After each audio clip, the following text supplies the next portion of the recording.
MUCAR AI enabled 892BT. This scan tool is awesome because magnetic dongle on the back is absolutely amazing. That makes this tool a must-have.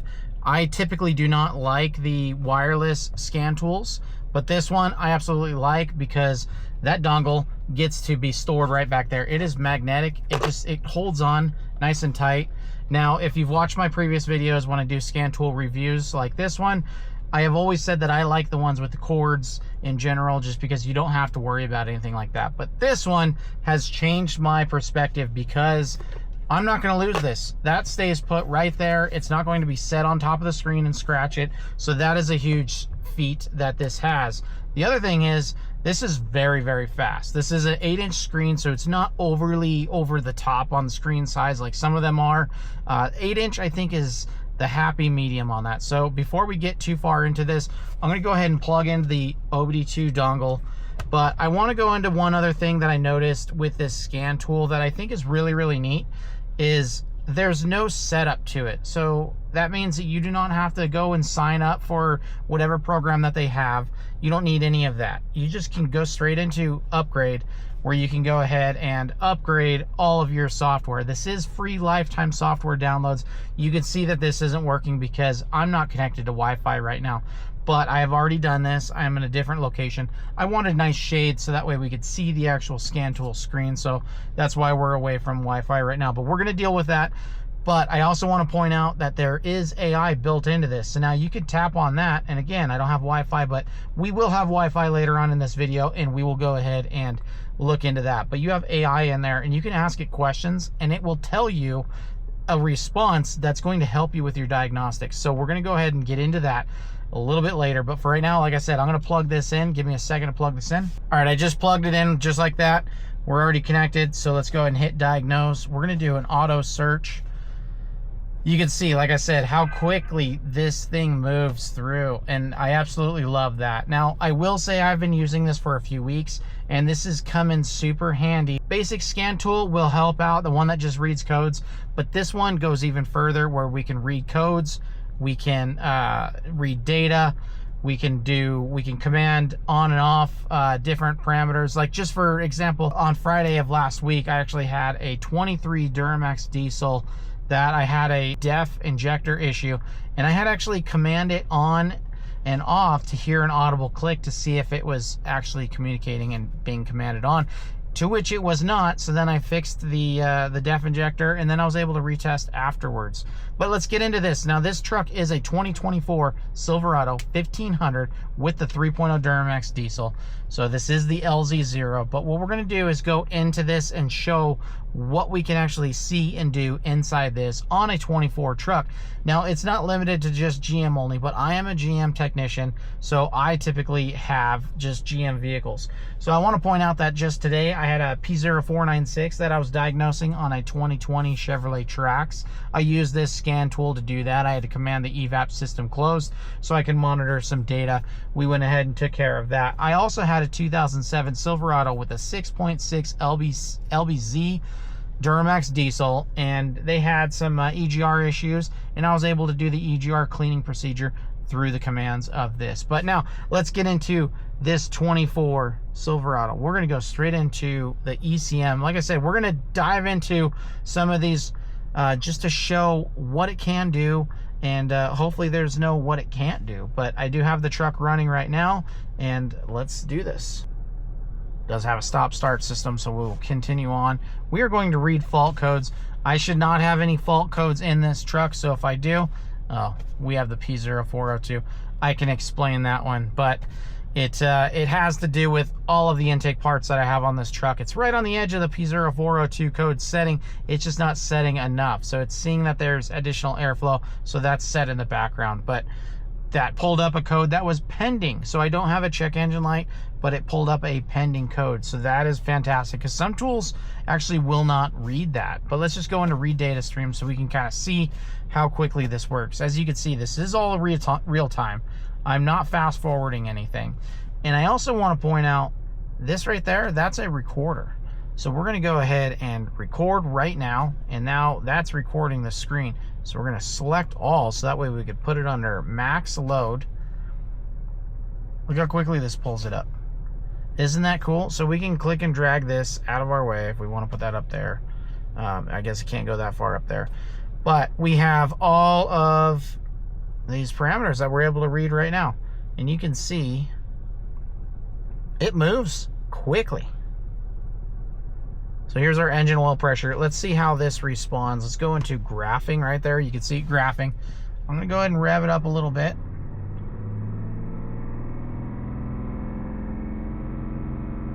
You can see oil pressure jumps up, let off. So it's got roughly a second delay there based off of my foot, but you can see now we're graphing all this. So if you're doing some sort of diagnosis and you need to see the graphical display, this does a fantastic job of it. Now we can also go into engine timing. I've got a couple videos on the timing chains. Thankfully mine's synchronized. I wish that GM had it set up to where that we can actually see how far off the timing chains are, so we could see the whole the wear of it, I guess you could say. So that's not possible, but this does read that right there. Fuel consumption rate, that's pretty cool. I might actually use this in a towing test later on and monitor my fuel consumption rate, maybe go up a hill. Let's see if it changes. Oh yeah, right away. This was instantaneous. So just revving it like that, you can see my fuel consumption rate. That's pretty cool. I'm actually going to use that in a future video, but we're sticking with just the rundown on this.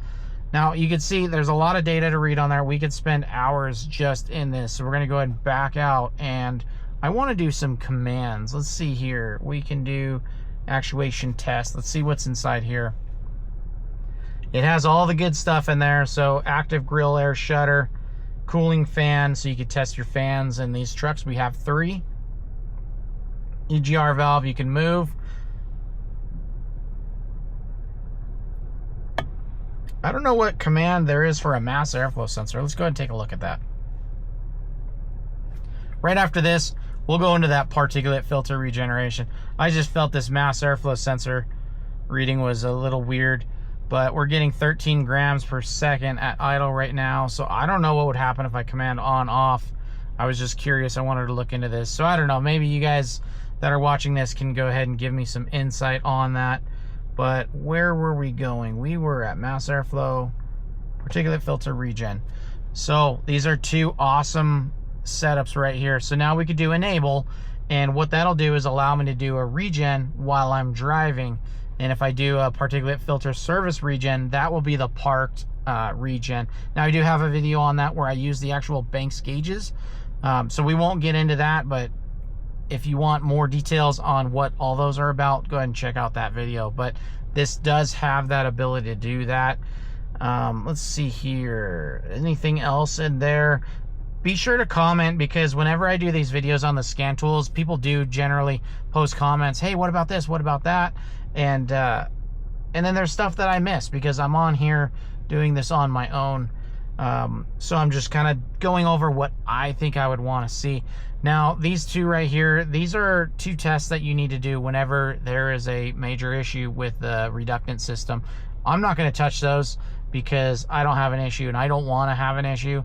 So sometimes you just got to leave well enough alone. But we can do the tamper warning service bay test, and you run that after you fix a def problem. So like in the prior topic that I was talking about, where I said I was commanding the reductant injector on and off so I can hear the click, that's basically this right here. So you can command it on and then off, and then under the hood you'll hear it click, and if you hear it click and click whenever you turn on off, then that tells you that it is being able to command that on there. But we're not going to do that right now because my truck is running and it's running well.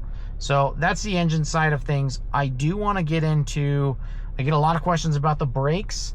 So let's go ahead and go into the brake control module so we can see what special functions we have available to us. Automated brake bleed, that's a tough one to do. You have to be ready with a lot of fluid if you're going to do that.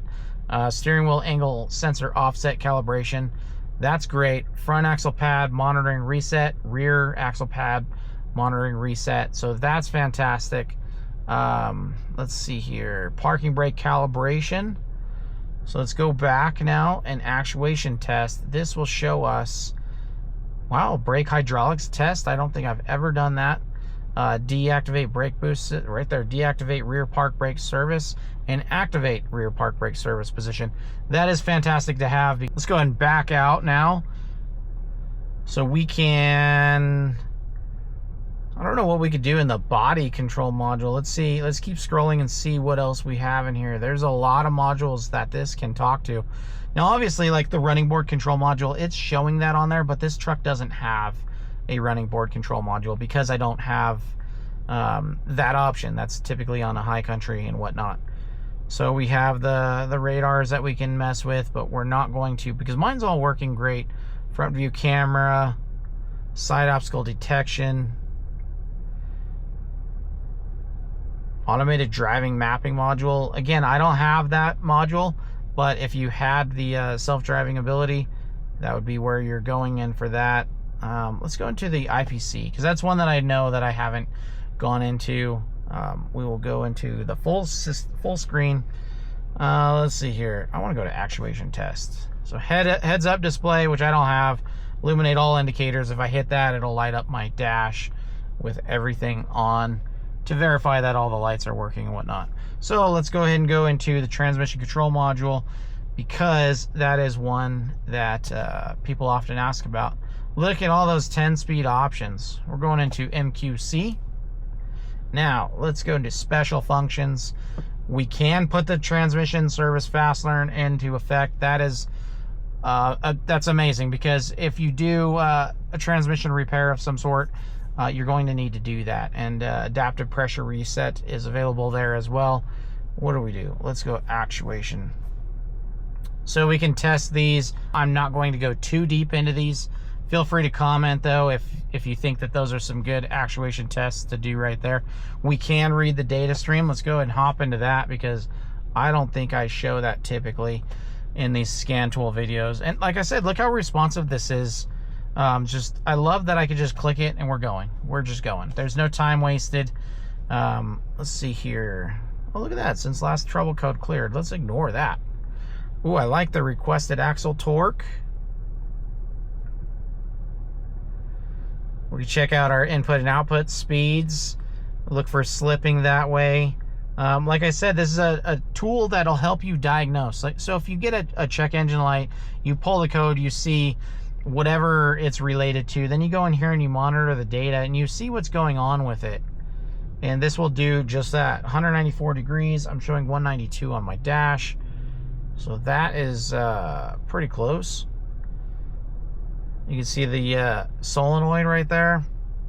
Like I said, if you set a code for a certain pressure control valve, then you're able to see the data right there. So this definitely helps with diagnosis, which is the whole purpose of the scan tool. But again, look at how quickly this goes.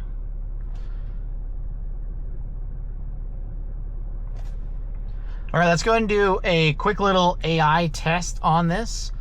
All right, so I gotta be totally honest, on the AI, I think we fell a little short, because maybe it's just the vehicle that I'm trying to get the information on. But what I was really asking for on this was the PO101. It's a pretty basic mass airflow sensor. It should have told me to go ahead and look at the mass airflow sensor and look into this info. Now, whenever I go to the PO402, it should have told me, or what I was expecting it to tell me was to go into the EGR valve and go ahead and do some commanding and then check the data. You can also watch the monitor of the mass airflow sensor whenever working with that. So it's just directing me to a website. So the AI seems like a really good option on here, and it probably works better on different vehicles, but with mine on the newer 3.0 Duramax diesel, maybe there just isn't enough information on there. But it's a neat feature. I think in the future that this is going to only get better, and this is the only scan tool that I found that actually has this built in. So once I get this figured out and gets it more smooth, then I think this will be a huge benefit. Once done, it gives you a warning to do not forget to remove the VCI device, which is on the back. And like I said, it's nice and magnetic, so we could just go ahead and slip that like so. Bam, it's not going anywhere. It's on there really well. What I want you to do is go ahead and comment and let me know what you think about this scan tool. I've done a lot of scan tool videos, and I've done the big ones, I've done the little ones, super basic ones. I think this one is super neat. It sets itself apart because that Bluetooth dongle makes it so easy. You're not going to lose it because it's attached to the back. Now you could take the scan tool and you can go under the hood and you can command stuff on and off, and that is super helpful whenever you're diagnosing stuff. So let me know what you think about this MUCAR. There are links in the description. It's definitely a scan tool that I like. I've been using it constantly at the dealership, so definitely has a home in my toolbox. Till next time, see ya.